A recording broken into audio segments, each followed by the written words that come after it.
Bueno, ahora vamos a hablar de la retina periférica. La retina periférica es toda una estructura que histológicamente difiere al resto de la retina. ¿Ok? Es la zona que se encuentra después de los cuerpos ciliares, que está conformada por la ora serrata, la pars plicata, la pars plana y la base del vitrio. Toda esta zona es muy importante para nosotros como retinólogos, pero ustedes deben de conocerla de igual manera, ya que la retina periférica es la zona de mayor adherencia del vitrio y que nos puede generar problemas.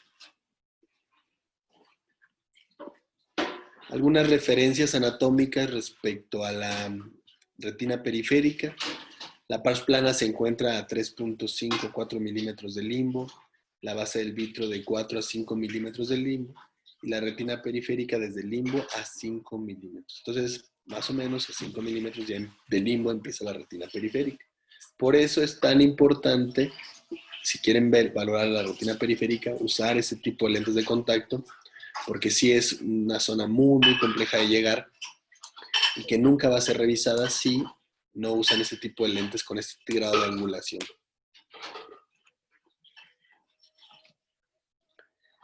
Bueno, signos y síntomas asociados a la retina periférica, básicamente, es algo parecido a lo que hablábamos hace rato, el desprendimiento del vitrio posterior.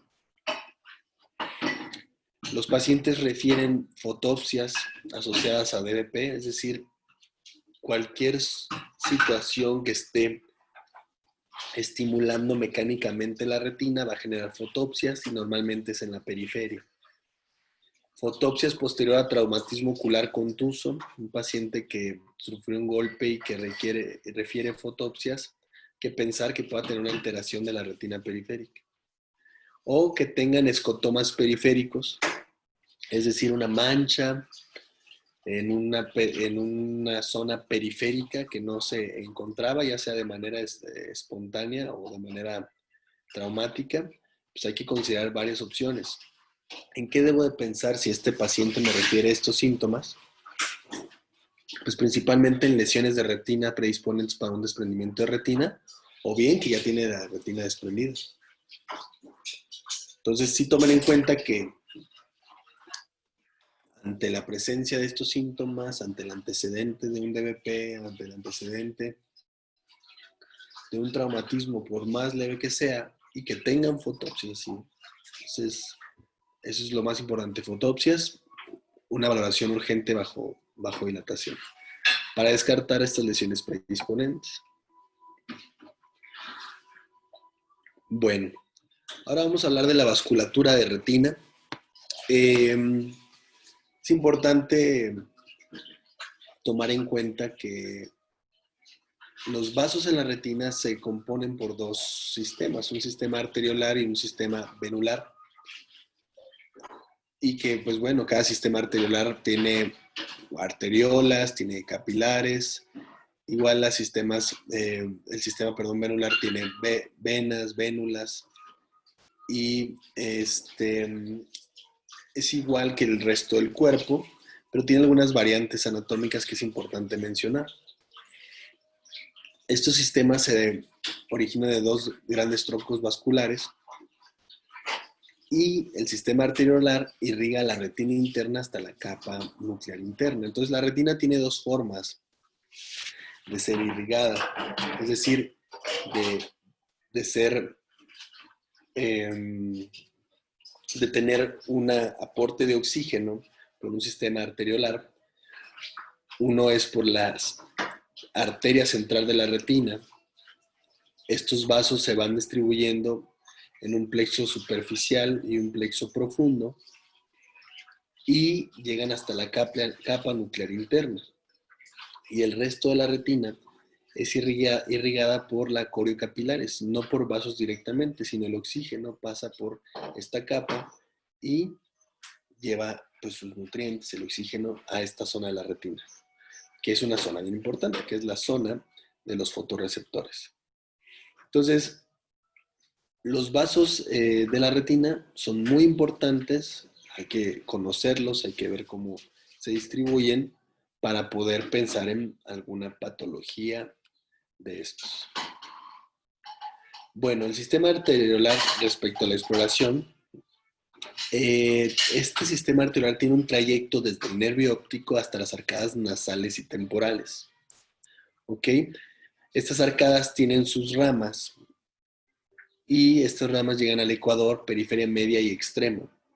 Van disminuyendo de calibre conforme se van acercando a la periferia. Existen cruces arteriovenosos fisiológicos, es decir, donde las arteriolas cruzan las vénulas. Eso es normal, que se vayan cruzando, pero hasta segundo orden, es decir, 2 cruces son normales. Después de estos 2 cruces, todo se considera patológico. La luz arteriolar debe, de manera normal es de 1/4, es decir, el reflejo de la luz arteriolar, cuando está aumentado, se pueden sospechar en otro tipo de patologías. Ahorita se los voy a mostrar en una patología muy, muy común en los pacientes con retinopatía hipertensiva. Y bueno, también es importante saber que los capilares se amputan cuando llegan a la zona foveal. Es decir, no hay vasos en la zona central de la mácula. Y esto es de manera fisiológica para que funcione y para que no haya otro tipo de riesgos. Bueno, vamos a hablar de retinopatía hipertensiva, que es la principal de las patologías que ustedes pueden detectar.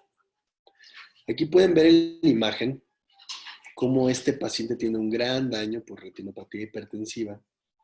Y pues básicamente lo que tienen que observar es cómo estos vasos sanguíneos se encuentran estrechos, tortuosos, que tienen un cambio en su luz, es decir, tienen un aumento de esta banda que les decía, y que pueden tener estrechamientos totales. Algunas veces ustedes llegaron a escuchar lo de los hilos de plata, hilos de cobre. Simplemente habla de la esclerosis, es decir, el grado de alteración de los vasos, de las paredes de los mismos, que generan estos cambios tan severos. La retinopatía hipertensiva no genera una baja visual importante en las fases iniciales, pero se puede complicar de maneras muy, muy, muy severas. En este paciente podemos observar incluso infartos de la retina, hemorragias intrarretinianas y edema macular. Entonces ya es una retinopatía muy severa. La retinopatía hipertensiva se clasifica de diferentes maneras. No vamos a hablar de clasificaciones, hay varias, la de Puig-Solanes, la de Kay-Banner, pero básicamente lo que ustedes tienen que explorar es el aspecto de los vasos arteriolares. Como pueden ver en estas imágenes, vean la diferencia comparando entre las vénulas y las arteriolas. La vénula es este vaso venoso gordito, color, digamos, violeta, y en la arteriola pues está completamente disminuida de tamaño. En el número 4 y la flecha podemos ver cómo ya son los hilos de plata, tenemos exudados, tenemos infartos, tenemos grandes alteraciones, tenemos cruces arteriovenosos anómalos y tenemos riesgos. Los cruces arteriovenosos anómalos generan el signo de Kuhn, que es, digamos, el estrechamiento de la luz de la vena por esta esclerosis del vaso arteriolar que puede originarnos otro tipo de enfermedades como son las oclusiones de rama venosa. Entonces, la retinopatía hipertensiva es una de las enfermedades que ustedes deben tener en cuenta en pacientes que tengan pues, el antecedente de hipertensión arterial sistémica y descontrolada. Entonces, básicamente no les cuesta nada preguntar en su interrogatorio como qué medicamentos toma, si está controlado o no, o si no se cuida. Entonces, estas alteraciones se dan en pacientes, una, que no se cuidan, que no están controlados, bien, o que están, que están, que están teniendo hipertensión secundaria, una hipertensión muy agresiva. Con el oftalmoscopio directo ustedes pueden observar el estrechamiento arteriolar de las arcadas. Entonces,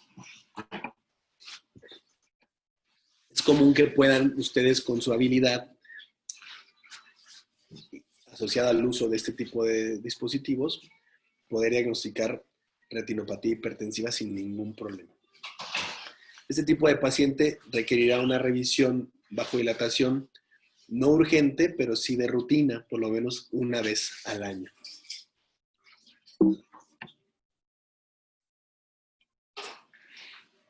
La retinopatía hipertensiva se puede complicar, como lo observan en estas imágenes.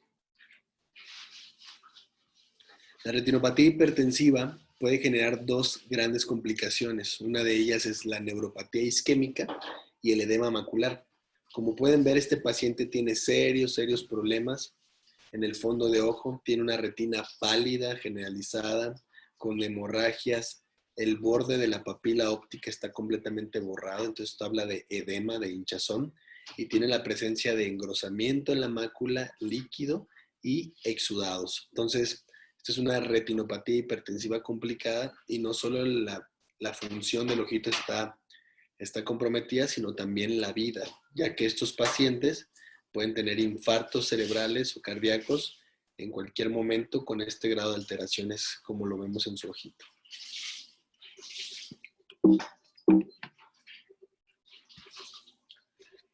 Bueno, la retinopatía diabética, como ustedes bien saben, es la principal de las alteraciones que un paciente diabético debe de tener cuidado, ¿no? Y que nosotros como sistema o el área de salud enfocada a la visión, pues tenemos que prevenir, ¿no? O sea, no podemos permitir que el paciente llegue a la imagen final, que es un desprendimiento de retina traccional. Entonces es importante que hagamos conciencia de estos pacientes de que su retinopatía diabética o simplemente por ser diabético va a generar retinopatía diabética en algún momento. La retinopatía diabética es una alteración de los podocitos, o sea, es decir, las estructuras que se encuentran alineando las células endoteliales, ¿ok? Que generan una pérdida de balance en estos vasos y por lo tanto fuga de factores de crecimiento endotelial, neovasos, sangrados, etc. Entonces, en la retinopatía diabética podemos encontrar microaneurismas, que son dilataciones de capilares, hemorragias intrarretinianas, tortuosidad o no de vasos, exudados, edema macular, incluso neovasos o desprendimiento de retina traccional. La retinopatía diabética es una alteración bilateral, a veces puede ser asimétrica, ¿ok? Y que tiende a progresar por estadios en que entre más avancen, más probabilidades de pérdida visual permanente va a tener el paciente. La imagen 1, tenemos un paciente con algunas microhemorragias, microaneurismas. Esta es una foto de 30 grados. No sabemos cómo están los cuadrantes, pero podríamos considerar que es una retinopatía diabética leve a moderada.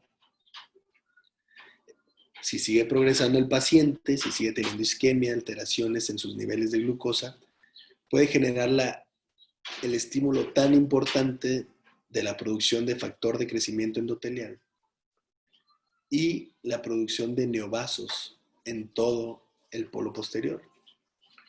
Tenemos un paciente con neovasos en la papila, en la imagen 2, neovasos sobre las arcadas temporales, y que este paciente tiene riesgo de un sangrado súbito, una hemorragia vítrea grado 4, que pierda la visión de manera importante, y que si no se trata a tiempo, va a generar lo que tenemos en la imagen 3, que es un desprendimiento de retina traccional, donde tanta inflamación, la producción de estos factores, ha generado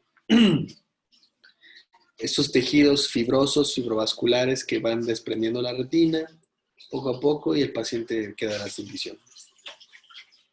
Entonces, los síntomas de la retinopatía diabética van a variar muchísimo.